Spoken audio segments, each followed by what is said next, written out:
Hello, എല്ലാവർക്കും വീഡിയോയിലേക്ക് സ്വാഗതം. അപ്പോൾ ഞാൻ ഈ ഗ്ലൗസൊക്കെ ഇടുന്നത് എന്തിനാണെന്ന് നിങ്ങൾ വിചാരിക്കുന്നുണ്ടാവും.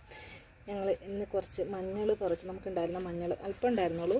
അപ്പോൾ അത് പറിച്ചിട്ട് നമ്മൾ ഉണങ്ങി പൊടിക്കാമെന്ന് വിചാരിച്ചോണ്ട് കേട്ടോ, പുഴുങ്ങി ഉണങ്ങി പൊടിക്കാമെന്ന് വിചാരിച്ചിട്ട് പറിച്ചെടുത്തു. നല്ല അടിപൊളി മഞ്ഞളാട്ടോ, നല്ല കളറാണ്, നല്ല കണ്ട.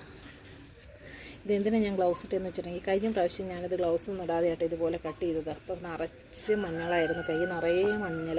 പിന്നെ കുറേ ദിവസത്തേക്ക് അത് പോയില്ല, അതേപോലെ മഞ്ഞ കളറും വെച്ചുകൊണ്ട് നടന്നു. അപ്പം അത് വേണ്ടല്ലോ എന്ന് വിചാരിച്ചുകൊണ്ട് ഇപ്രാവശ്യം ഞാൻ ഈ ഗ്ലൗസൊക്കെ ഇട്ടിട്ടാണ് ചെയ്യണത്. വേറൊന്നും നിങ്ങൾ വിചാരിക്കേണ്ട, നേരത്തെ ഞാൻ ഇങ്ങനെയല്ല ചെയ്തുകൊണ്ടിരുന്നത്. അപ്പം ഇപ്രാവശ്യം എനിക്ക് തോന്നിയാണ് ഇതൊക്കെ ഇട്ടിട്ടങ്ങ് ചെയ്യാം. ഇനി കൈക്കടയൊക്കെ മഞ്ഞളാക്കി വെറുതെ എന്തിനാ എന്ന് വിചാരിച്ചുകൊണ്ട് കുറേ പണിയാണ്, ഭയങ്കര പണിയാണ്. പിന്നെ അത് ഉരച്ച് തേച്ച് കഴുകാനൊക്കെ ആയിട്ട് ഭയങ്കര പാടാണ്. പിന്നെ അപ്പോൾ ഇത് പറിച്ചിട്ടുണ്ടല്ലോ, അപ്പോൾ നമുക്ക് കടയിൽ നിന്ന് കിട്ടുന്ന മഞ്ഞളൊക്കെ ഇത് നമുക്ക് കഴുകിയൊന്നും അല്ലല്ലോ കിട്ടണേ. ഇത് ഞാൻ എന്നാ വെച്ചിട്ടുണ്ടെങ്കിൽ ഇതുപോലെ ഇങ്ങനെ അരിഞ്ഞ് നന്നായിട്ട് 2-3 പ്രാവശ്യം കഴുകിയിട്ട് നമ്മളത് പുഴുങ്ങി ഉണങ്ങും. എൻ്റെ പുറകിൽ ഞാൻ അതിനുള്ള സംഭവങ്ങളൊക്കെ റെഡിയാക്കി വെച്ചിട്ടുണ്ട്. അത് പുഴുങ്ങാനുള്ള ചെമ്പൊട്ടിയൊക്കെ വെച്ചിട്ടുണ്ട്. ഇനി ആ ചിരവത്തിലേക്ക് ഇത് കഴുകി വാരി കൊണ്ടുവന്നിട്ട് തീ പിടിപ്പിച്ച് നമ്മൾ വെയിലത്തിട്ട് 2-3-4-5 ദിവസത്തെ വെയിലത്തിട്ട് നന്നായിട്ട് ഉണങ്ങിയിട്ട് മില്ലിൽ കൊണ്ടുവന്ന് നമ്മൾ പൊടിപ്പിച്ച് നല്ല ശുദ്ധമായ മഞ്ഞൾപ്പൊടി കറിക്ക് ഉപയോഗിക്കും. പിന്നെ എന്നാന്ന് വെച്ചിട്ടുണ്ടെങ്കിൽ വേറെ പ്രത്യേകിച്ചൊന്നുമില്ല. ഇന്നത്തെ പണി ഇതൊക്കെ തന്നെ. അപ്പം ശരിയെന്നാൽ പിന്നെ കാണാം.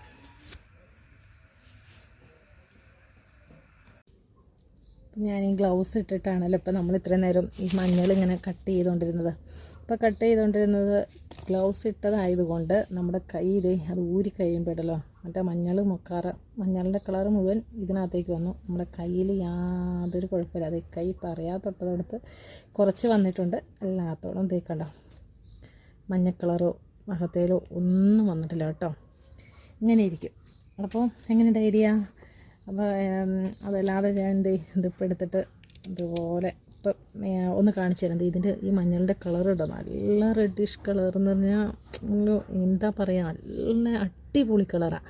എല്ലാ കളറും പിന്നെ 1-2-3 മാത്രം, അതായത് വളരെ റെയറായിട്ട് മാത്രം ഇതിൻ്റെ കളർ വേറെ ഒരെണ്ണം വരുന്നുണ്ട്. അത് ഞാൻ കാണിച്ചു തരാം.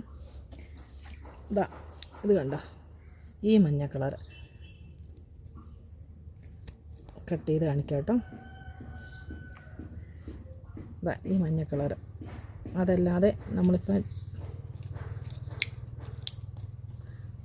ചെയ്തുകൊണ്ട് ഇരിക്കുന്നതിൻ്റെ കളർ കണ്ടോ, രണ്ടും തമ്മിലുള്ള വ്യത്യാസം കണ്ടോ, ഇത്രയും വ്യത്യാസമുണ്ട്. വളരെ കുറച്ച് മാത്രമേ ഇതുള്ളൂ, ബാക്കി ഫുൾ ഈ കളറിൽ വരുന്നതാണ്. നല്ല കളറാണ്, അടിപൊളി. അപ്പോൾ ഞാൻ ഇതുപോലെ കട്ട് ചെയ്ത് ഇതൊക്കെ ഇതിന് വണ്ണമുള്ളതൊക്കെ കട്ട് ചെയ്ത് വെള്ളത്തിലേക്ക് ഇടുക. എന്നിട്ട് വെള്ളത്തിലേക്ക് ഇട്ടിട്ട് നമ്മൾ ഇത് നന്നായിട്ട് ഇനി കണ്ടോ കേൾക്കണുണ്ടോ, അത് മൊത്തം ഞാൻ വെള്ളത്തിലിട്ടിട്ട് നന്നായിട്ട് 2-3 പ്രാവശ്യം കഴുകിയിട്ടാണ് കേട്ടോ അത് പുഴുങ്ങാൻ അടപ്പത്ത് വയ്ക്കണേ.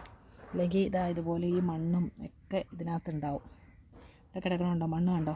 അപ്പം ഇനി ഇത്രയും കൂടി ചെയ്തെടുക്കാനുണ്ട്. ഇതും കൂടി ചെയ്തതിന് ശേഷം പുഴുങ്ങണ വീഡിയോ കാട്ടിത്തരാം കേട്ടോ.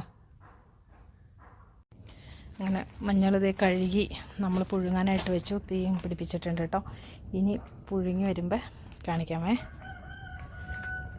നന്നായിട്ട് തീയൊക്കെ കത്തിച്ച് കൊടുത്തിട്ടുണ്ട്, നല്ല വിറകൊക്കെ വെച്ചിട്ട്. അപ്പോൾ ശരിക്കും വെന്ത് വരട്ടെ കേട്ടോ. ഉണ്ടോ മഞ്ഞൾ കിടന്ന് വെട്ടിത്തിളങ്ങണുണ്ടോ. നന്നായിട്ട് തീ കത്തിച്ചാലോ കേട്ടോ, ശരിക്കും നല്ല രീതിയിൽ നല്ല വിറക് വെച്ച് തീ കത്തിച്ചതാ ഇതുപോലെ നന്നായിട്ട് വരും. മറ്റേ ഓലച്ചുളയൊക്കെ വെച്ച് കഴിഞ്ഞിട്ടുണ്ടെങ്കിൽ പെട്ടെന്ന് അങ്ങ് അങ്ങ് തീരില്ല. ഇത് വിറകാവുമ്പോൾ നന്നായിട്ടിരുന്നങ്ങ് കത്തി നന്നായിട്ട് വെന്തോളും.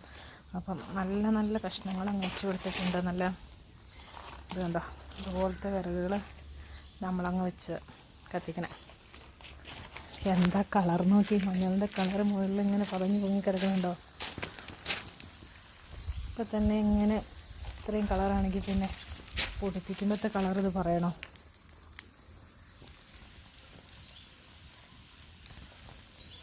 മഞ്ഞൾ പുഴുങ്ങി വെയിലത്ത് ഉണങ്ങാനായിട്ട് ഇട്ടേക്കുവാണ്. ഇതൊരു 3-4 ദിവസം കൂടി കഴിയുമ്പോഴത്തേക്കും നന്നായിട്ട് ഉണങ്ങി വന്നു കഴിയുമ്പോഴത്തേക്ക് പൊടിച്ച് നല്ല ഫ്രഷ് മഞ്ഞൾപ്പൊടി നമുക്ക് റെഡിയാക്കി എടുക്കാം.